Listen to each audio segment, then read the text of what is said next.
Dear students, मैं हूं मुदिता और आप सभी का स्वागत है आपके अपने चैनल मुदिता आईएएस वॉरियर्स में। So students, CBSE term 1 class 10 में आपकी ये 4 पोएम्स आ रही हैं। प्री बोर्ड में भी ये चारों पोएम आ रही हैं आपकी। Dust of snow, fire and ice, a tiger in the zoo, the बोल पोयम। ओके, तो ये चारों पोयम से जितने भी आपके इंपॉर्टेंट एमसीक्यू बनते हैं, क्योंकि आपको पता है टर्म 1 में सारे क्वेश्चन आपके एमसीक्यू होने वाले हैं, तो आपको जो स्टेंजा मिलेगा, स्टेंजा बेस्ड भी आपको एमसीक्यू क्वेश्चंस मिलेंगे। तो यहाँ हम एक सिंगल वीडियो में ही सारे क्वेश्चन डिस्कस कर लेंगे, जिससे आपकी अच्छे से रिवीजन हो जाए। ओके, और ये दोनों पोयम तो मैंने डिटेल में आपको पढ़ा रखी हैं। पीकेडी इंग्लिश प्लेलिस्ट में जाइए, वहाँ पे दोनों पोयम डिटेल में अच्छे से एक्सप्लेनेशन दे रखा है, वहाँ से आप लोग एक्सप्लेनेशन भी समझ सकते हैं। चलिए स्टार्ट करते हैं। ओके, सो हमारे क्वेश्चंस आ चुके हैं। तो जैसे जैसे हम पोयम को करेंगे वैसे वैसे आपको कमेंट में क्वेश्चंस के आंसर करने हैं। यहाँ से आपका अच्छे से रिवीजन हो जाएगा और आप कॉपी में भी लिख के आंसर कर सकते हो। तो देखिए, what is the name of the poet. यहाँ पे मैं किस पोयम की बात कर रही हूँ, नेम ऑफ द पोइट। यहाँ पे हम किस पोयम की बात कर रहे हैं। सो यहाँ पे हम बात कर रहे हैं डस्ट ऑफ स्नो। ओके, यहाँ पे हम बात कर रहे हैं डस्ट ऑफ स्नो। मैंने यहाँ पे लिखा नहीं है तो इसलिए मैं बता दे रही हूँ, डस्ट ऑफ स्नो की बात कर रहे हैं। तो यहाँ पे इसके पोइट कौन है, साल्वी प्लेथ, डब्ल्यू बी ईस्ट, रॉबर्ट फ्रॉस्ट या Robert Burns, A B C या डी। सो यहाँ पे बहुत ही फेमस पोइट हैं, आपको फटाफट से आंसर करना है इसके पोइट कौन है। आप लोगों ने आंसर कर दिया होगा, इसके पोइट हैं रॉबर्ट फ्रॉस्ट। मैंने बहुत अच्छे से बताया था, क्लास 9th में भी आप इनकी पोयम पढ़ के आए थे। सेकेंड क्वेश्चन है, how did dust of snow affect the poem. जो डस्ट ऑफ स्नो है, डस्ट ऑफ स्नो जो फाइन पार्टिकल्स हैं स्नो के, वो पोइट को कैसे अफेक्ट करते हैं। It made him energetic, poet को एनर्जेटिक कर देते हैं। It changed his mood, it made him superior, none of the above. So यहाँ पे करेक्ट ऑप्शन क्या होगा, क्या हुआ था पोइट के साथ। आप लोग पोयम को रिवाइज करिए। तो it change his mood, dust of snow से जो फाइन पार्टिकल्स है उससे क्या हुआ था, पॉइंट का मूड चेंज हो गया था, है ना। तो बी इसका क्या होगा, करेक्ट आंसर होगा। ठीक है, नेक्स्ट क्वेश्चन हमारा है, पूछ रहा है what was the mood of the poet in the beginning of the poem. जब मैं पोयम की बात कर रही हूँ तो देखिए, अभी जो क्वेश्चन चल रहे हैं ये सारे क्वेश्चन किसके चल रहे हैं, डस्ट ऑफ स्नो के चल रहे हैं। पोयम स्टार्ट होती है तो पोइट का मूड कैसा होता है, मैं थोड़ा सा आपको याद दिला दूं। क्या होता है कि जो हमारे पोइट है रॉबर्ट फ्रॉस्ट है, वो यहाँ से जा रहे होते हैं, यहाँ पे एक ट्री है, ठीक है, यहाँ से गुजर रहे होते हैं, और यहाँ पे इस ट्री पे एक क्रो आता है, कौवा आता है, और वो शेक करता है क्या, डस्ट ऑफ स्नो, और जो पॉइंट के शोल्डर पे और हेड पे गिरता है। तो इससे पॉइंट का मूड जो है वो स्विंग होता है, चेंज होता है। सो यहाँ पे बोल रहा है what was the mood of the poet beginning of the poem. जब पोयम स्टार्ट होती है तो पोइट का मूड कैसा था, सैड मूड था, हैप्पी था, कंफ्यूज था, या none of the above. So third का क्या होगा, बिगनिंग में कैसा होता है, ऑप्शन ए सैड मूड था। पोयम जब स्टार्ट होती है तो वो रिग्रेट में होते हैं, सैड होते हैं। ओके, नेक्स्ट क्वेश्चन देख लेते हैं। फोर्थ में बोल रहा है what did crow shake on the poet. Poet के ऊपर क्या शेक करता है crow, dust of tree, dust of garden, dust of snow, dust of land, क्या करता है। तो इसका आंसर फटाफट से करेंगे गाइस, बहुत ही अच्छा क्वेश्चन है। तो इसका क्या है, dust of snow, C is the correct answer. ठीक है, यहां से आपको चारों पोयम रिवाइज हो जाएंगी। अगला क्वेश्चन है fifth, the crow and hemlock tree symbolize. यहाँ पे जो पोयम है इसमें दो चीजों को यूज किया गया है, क्रो और हेमलॉक ट्री को, जो एक पॉइजन ट्री होता है, ये क्या सिंबलाइज करता है, सोरो को, हैप्पीनेस को, सेलिब्रेशन को, या डेथ को। सो फिफ्थ का आपका क्या होगा, तो यहाँ पे फिफ्थ का आपका आंसर होगा सोरो को, ठीक है, दुख को। Option A is the correct answer.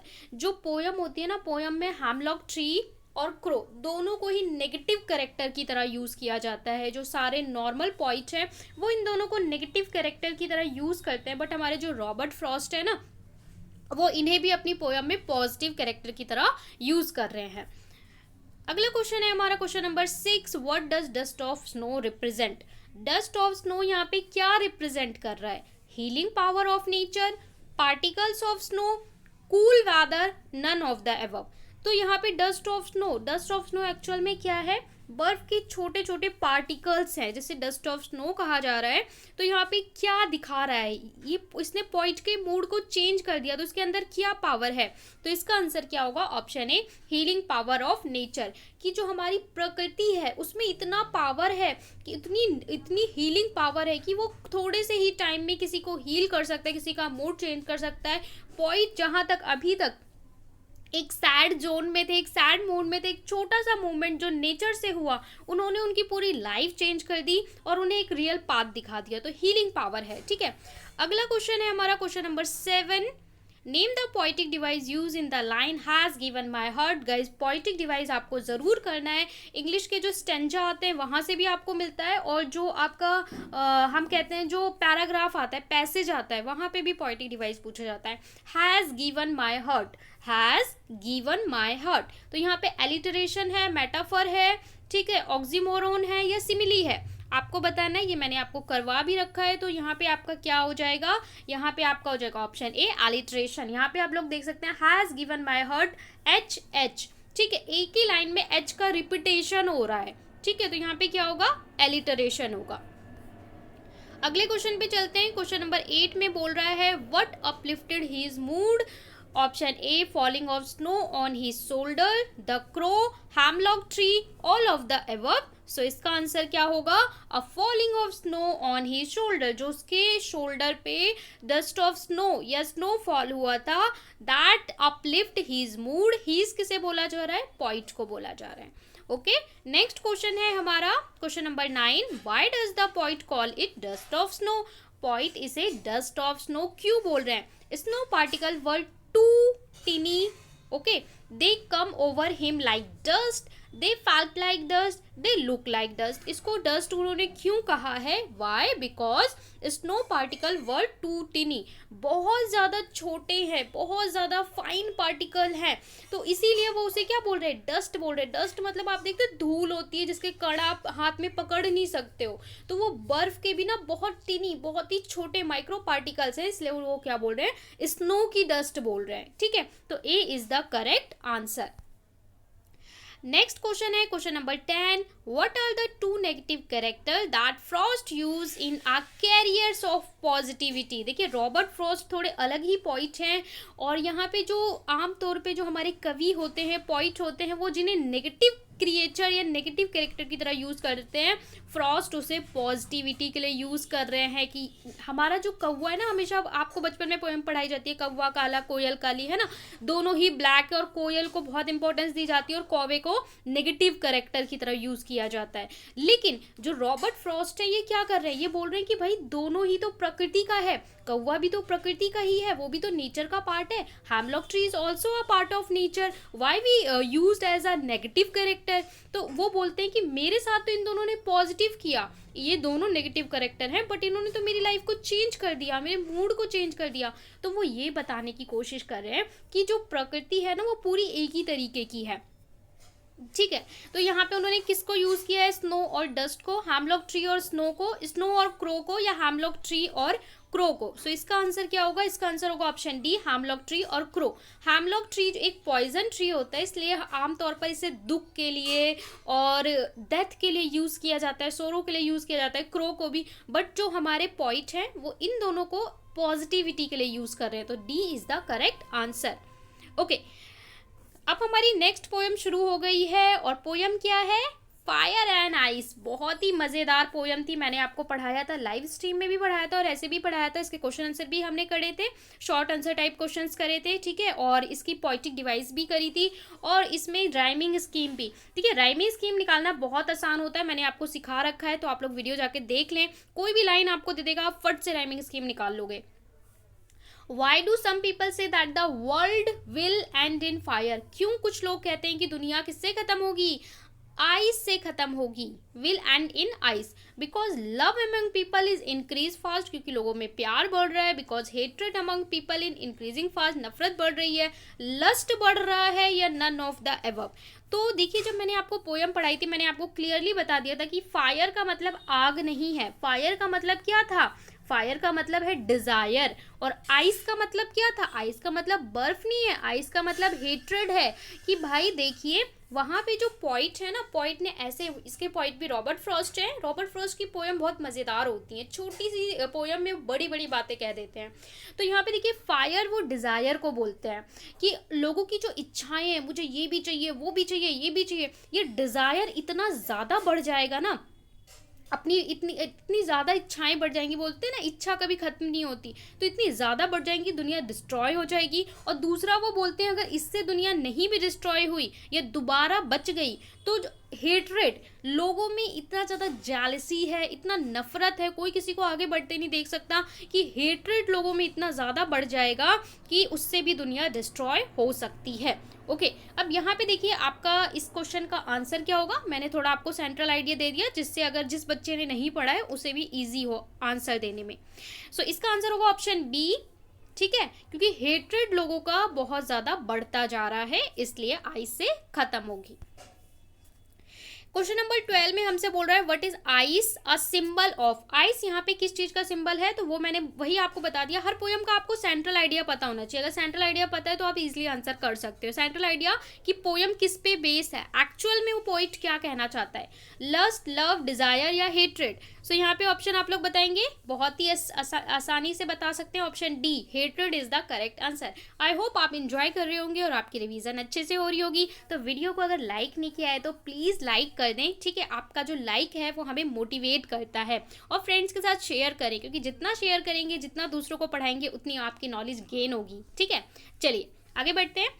Question number 13 में हमसे बोल रहा है what is fire a symbol of. Fire किसका सिंबल है, love and new desire, lust and endless desire, love and beginning of new thing या रिवोल्यूशन।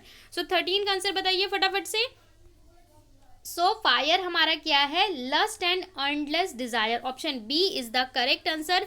लस्ट मतलब किसी भी चीज को पाने की चाह, और एंडलेस डिजायर, देखिए हम बोलते हैं ना डिजायर होना अच्छा है, ऐसा नहीं कि आपकी डिजायर्स खत्म हो जाए, आप बोलो कि इच्छा रखना ही नहीं है, पॉइंट ने बोल दिया मेरे को क्लास में अच्छे मार्क्स लाने ही नहीं है, मुझे कुछ बनना ही नहीं है, कोई इच्छा ही नहीं रखनी। डिज़ायर होना चाहिए पर पॉजिटिव एटीट्यूड में, ऐसा नहीं कि एंडलेस डिज़ायर कि भाई मुझे तो पूरी दुनिया पे राज करना है, मुझे तो सब कुछ मेरा ही होना चाहिए, इस दुनिया की सारी फीमेल मेरे पास आ जाए, पता है ऐसे एंडलेस डिज़ायर जो डिस्ट्रॉय कर सके दुनिया को, ऐसे डिज़ायर नहीं होने चाहिए, ठीक है। तो यहाँ पे lust and endless desire, B is the correct answer. Okay, next question पे चलते हैं। क्वेश्चन नंबर 14 यहाँ पे आपसे बोल रहा है where has he used personification. Personification this is also a poetic device guys. So poetic device आपकी पर्सोनिफिकेशन, हिंदी में हम इसे क्या बोलते हैं, मानवीयकरण। जब हमारी निर्जीव वस्तु को जीव की तरह ट्रीट किया जाता है तो उसे हम बोलते हैं पर्सोनिफिकेशन। कहाँ पे यूज हुआ है, फायर में, आइस में, अर्थ में, या बोथ फर्स्ट एंड सेकेंड। सो 14 का आपका क्या होगा, बोथ फर्स्ट एंड सेकेंड, यानी फायर और आइस को पोइट ने पर्सोनिफिकेशन बोले। देखिए फायर और जो आइस दोनों ही एक नॉन लिविंग थिंग है, और इसको पोइट ने बोला है कि इसमें इतनी पावर है, इतनी पावर है कि ये दुनिया को डिस्ट्रॉय कर सकते हैं, तो यहाँ पे पर्सोनिफिकेशन हुआ है। इसके बाद क्वेश्चन नंबर 15 में हमसे बोल रहा है name the poetic device use in a line, some say the world will end in fire. Some say the world will end in fire, क्या है यहाँ पे poetic device, metaphor, imagery, alliteration या ऑक्सीमोन। देखिए ज़्यादातर ना आपकी पोएम्स में जो पोएटिक डिवाइस यूज होती है वो मेटाफर, एलिटरेशन, सिमिली, ठीक है, और एलिटरेशन तो बहुत मिल जाता है। सो यहाँ पे आपको बताना है 15 का आपका क्या होगा, 15 का आपका क्या होगा, ऑप्शन ए, बी, सी या डी। सो यहाँ पे ऑप्शन क्या है, option B is the correct answer, imagery. Okay, चलिए आगे बढ़ते हैं। क्वेश्चन नंबर 16 में हमसे बोल रहा है what would suffice if the world were to perish twice. अगर दुनिया 2 बार खत्म होगी तो यहाँ पे suffice, ice, fire, hatred, both first and second. So 16 का आपका आंसर क्या होगा, both first and second, D is the correct answer. Okay, question number 17 पे चलते हैं। 17 में बोल रहा है what does poet compare fire with. Poet ने फायर को किससे कंपेयर किया है, हेट्रेड से, डिजायर से, हॉट से, बोथ फर्स्ट एंड थर्ड से। सो 17 का क्या होगा, बी, डिजायर, ठीक है। Fire means desire, fire means आग नहीं है, फायर मीन्स क्या है, desire, B is the correct answer. Question number 18 में बोल रहा है name the poetic device use in the line to say that destruction ice is also great. Destruction ice is also great. Poetic device, metaphor, imagery, alliteration, oxymoron, so फटाफट से सोच के बताइए इसमें कौन सी पोएटिक डिवाइस होगी। To say that the destruction is ice is also great. तो यहाँ पे हमारी पोएटिक डिवाइस क्या होगी, ऑप्शन बी इमेजरी। ओके चलिए आगे बढ़ते हैं। Question number 19, at what does tiger look at in a night. Okay तो हमारी नेक्स्ट पोयम आ चुकी है। पोयम क्या है, आ टाइगर इन अ जू। ठीक है, टाइगर जू में है। तो ये हमारी थर्ड पोयम आ चुकी है। इसके क्वेश्चन स्टार्ट हो रहे हैं। What does the tiger look at in night, क्या देखता है नाइट में। ठीक है, patrolling cars, his house, star, all of the above. So 19 का क्या होगा, अ टाइगर इन अ जू से है तो इसका होगा option number C stars. Okay आपकी चारों पोयम एक ही वीडियो में रिवाइज हो जाएंगी। एग्जाम के लिए आपको 4 वीडियो नहीं देखनी, एक सिंगल वीडियो देखनी है, पोयम का पोर्शन आपका प्रिपेयर हो जाएगा। ठीक है, और जो आपका लिटरेचर का है वहाँ पे अ लेटर टू गॉड वाला और नेल्सन मंडेला, इसके मैंने एमसीक्यू करवा रखे हैं, वो भी आपको पीकेडी इंग्लिश में मिल जाएगा, वहाँ से जाके आप लोग देख सकते हैं। ठीक है, how do eyes of the tiger look, eyes कैसी लुक दिख रही है टाइगर की, सैड, ब्रिलियंट, डार्क या लाइट। सो 20 का आपका आंसर क्या होगा, 20 का आपका आंसर होगा बी ब्रिलियंट। ओके चलिए आगे चलते हैं। क्वेश्चन नंबर 21, यहाँ पे हमसे पूछ रहा है what does cage tiger react to the visitor. Option A he ignores them, with a happy face, with a sad face, proudly. कैसे रिएक्ट कर रहा है, ऑप्शन ए बी सी और डी। सो इसका आंसर होगा option A he ignores them. Option A is the correct answer. Okay okay चलिए question number 22, who passes near the water hole, fat pig, fat buffalo, fat deer, all of the above. इसका answer क्या होगा, कौन पास हुआ था water hole से। सो इसका answer होगा ऑप्शन सी फैट डियर। 22 का क्या होगा, सी फैट डियर। ठीक है, ध्यान से सारे क्वेश्चंस करेंगे, आपको कोई दिक्कत नहीं होगी।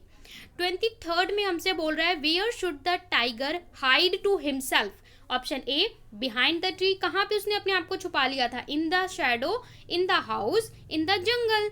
सो 23rd का क्या होगा, ऑप्शन ए बी सी और D. Option B is the correct answer, in the shadow. ठीक है ओके क्वेश्चन नंबर 24 है what describe tiger in a jungle. Option A locked in a concrete cell, his strength behind bars, ignoring visitors, burning his white fangs. Option A B C और D, you have to choose. So 24 के लिए आपका क्या answer होगा, 24 के लिए आपका होगा डी। ठीक है, baring his white fangs. Option D is the correct answer. Question number 25 में बोल रहा है by ignoring visitor what is the poet trying to say. By ignoring visitor, जो विजिटर है उन्हें इग्नोर कर रहा है, इससे पॉइंट क्या कहना चाहते हैं। Tiger know his power is restricted, tiger को पता है कि उसकी पावर रिस्ट्रिक्टेड है, उसे बंद कर रखा है।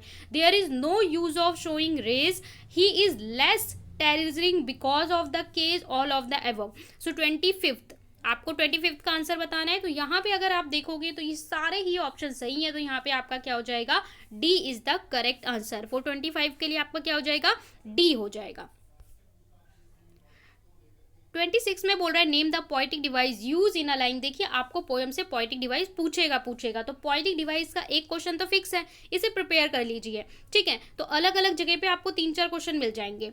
Line baring his white fangs his claw, यहाँ पे मेटाफर है, एजोनेंस है, ऑक्सीमोरॉन है या कॉन्सोनेंस है। सो यहाँ पे आपको बताना है 26 में, तो 26 में आपका क्या होगा, consonance. Option D is the correct, barring his white fangs. तो यहाँ पे आपका क्या होगा, D is the correct answer for question number 26। चलिए आगे बढ़ते हैं। क्वेश्चन नंबर 27 में बोल रहा है name the poetic device used, he stalks in his vivid stripes. He stalk in his vivid stripe, metaphor, assonance, oxymoron या कोजोनेंस। सो 27 में भी आपका क्या होगा, ऑप्शन नंबर डी। ठीक है, 27 में D. 28 what has been personified in the poem. किसको पर्सोनिफाई किया है, टाइगर को, फॉरेस्ट को या जू को। ठीक है, 28 का आपको बताना है, तो यहाँ पे किसको किया है, टाइगर को। ठीक है, सॉरी 28 का हमारा क्या होगा, option A is the correct answer, tiger. Okay चलिए अब हम चलते हैं आगे क्वेश्चन नंबर 29 पे।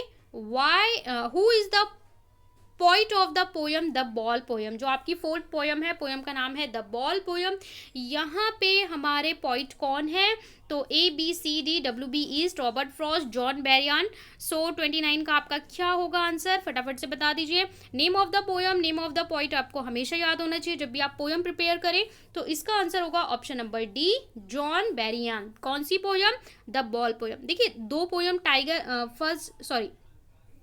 Dust of snow and fire and ice के तो आपके रॉबर्ट फ्रॉस्ट हो गए। द बॉल पोयम के कौन हो गए? John Baryon.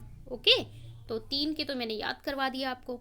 चलिए 30 हो गया। Why are the boy's eyes desperate? Option A, because he has lost his ball, क्योंकि उसकी बॉल लॉस्ट हो गई थी। Because he has lost his money, because he has lost his gloves, none of the above. Question number 30 का क्या होगा, क्या उसका लॉस हो गया था? Option A, because he lost his ball, क्योंकि वो अपनी बॉल लॉस्ट कर चुका था। तो A is the correct answer, the ball poem. ऐसे ही आप लोग बता सकते हो इसके टाइटल से। 31 में बोल रहा है what does in the world of possessions means? Option A, love, lust, materialistic things, none of the above. So 31 का क्या होगा? 31 का होगा option number C, materialistic things. मतलब जो मटेरियल वर्ल्ड है इसको यहाँ पे डिनोट किया है, तो option C is the correct answer. Come to the next question, question number 32। Where was boy steering down? कहाँ से steering down? The sea, the ocean, the harbour, the lake. Where was the boy steering down? कहाँ से steering down? Option A, B, C और D. So इसका answer क्या होगा? Option C, the harbour. Okay, C is the correct answer. Come to the next question, question number 33। यहाँ पे बोल रहा है name the literacy device use and no one buys a ball back. कोई ball back नहीं करवा सकता है। अब यहाँ पे क्या है? मेटाफर है, सिमिली है, एलिट्रेशन है या एनाफोरा है। सारे आपको पोएटिक डिवाइस पता होने चाहिए, कहाँ पे इसका क्या मीनिंग होता है। सो 33 में आपका क्या होगा? C, alliteration is the correct answer. And no one by, तो यहाँ पे देखिए B B B B B B का रिपीटेशन हो रहा है, ठीक है। तो buys ball back, so alliteration. 34 में बोल रहा है why does the poet decide not to control the boy? Option A, he is busy, he is indifferent, it will be of no use, he is happy. सो 34 के लिए आपका क्या होगा? It will be of no use. Option C is the correct answer.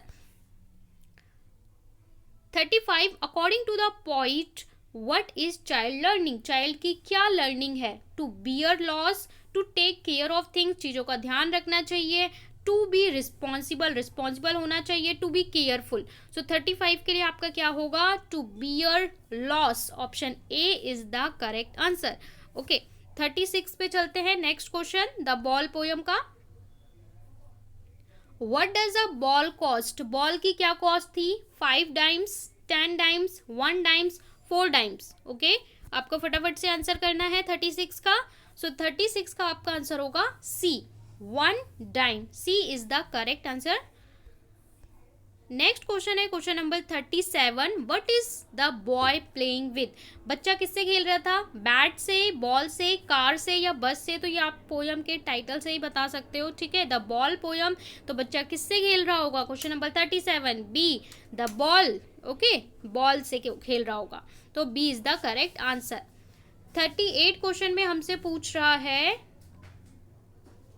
Name the literacy device in Marial bouncing down the street and then Marial over there, is it in the water?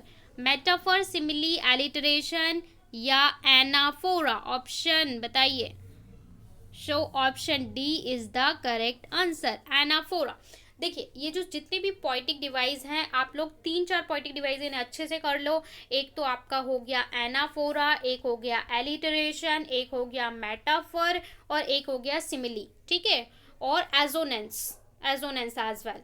ये 4-5 बहुत ज़्यादा use होती है, तो इनको आप लोग अच्छे से ज़रूर कर ले। तो ये थे हमारे सारे all about the question. I hope आपको अच्छे से रिवाइज हो गए हो। इसका पीडीएफ आपको टेलीग्राम पे मिल जाएगा। टेलीग्राम का लिंक डिस्क्रिप्शन में दिया है। मुदिता IAS वॉरियर सर्च करके भी कर सकते हो। वीडियो अच्छी लगी है तो लाइक करना है, शेयर करना है, सब्सक्राइब करना है।